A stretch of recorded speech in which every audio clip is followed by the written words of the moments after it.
Հարգելի գործընկերներ, այս հարցը երեք մենք մանրամասն քննարկել ենք։ Նախ եւ առաջ ազգային ժողովի գլխադասային հանձնաժողովը եւս մասնագիտական քննարկում է արել եւ բոլոր հիմնավորումները բերվել են, որ կառավարության ծրագրով այն թիրախը, որը սահմանված է, ըստ էության մենք շարժվում ենք դեպի այդ թիրախը եւ ընդդիմության կողմից ներկայացված նախագիծը դա նույն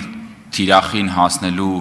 փորձ է, պարզապես օրենքի օրենսդրական կարգավորմամբ մենք նշել ենք, որ մենք մեր հանձնառության տերն ենք եւ շարժվում ենք այդ ուղղությամբ, քանի որ հարցը նաեւ որոշակի էմոցիոնալ կողմ ունի եւ մեր ընդդիմությունը փորձում էր երեք եւս շահարկումներ անել, թե իբր քաղաքացիական պայմանագիրը դեմ է թոշակների ավելացմանը, ես հերթական անգամ ուզում եմ նշել, որ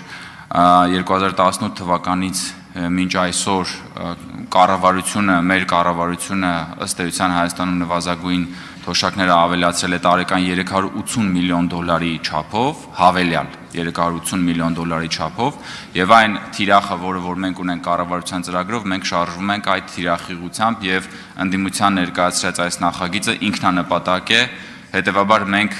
հավատարիմ ենք մնում գլխադասային հանձնաժողովի ներկայացրած դիրքորոշմանը եւ քաղաքացիական պայմանագիր խմբակցությունը դեմ է քվեարկելու այս նախագծին։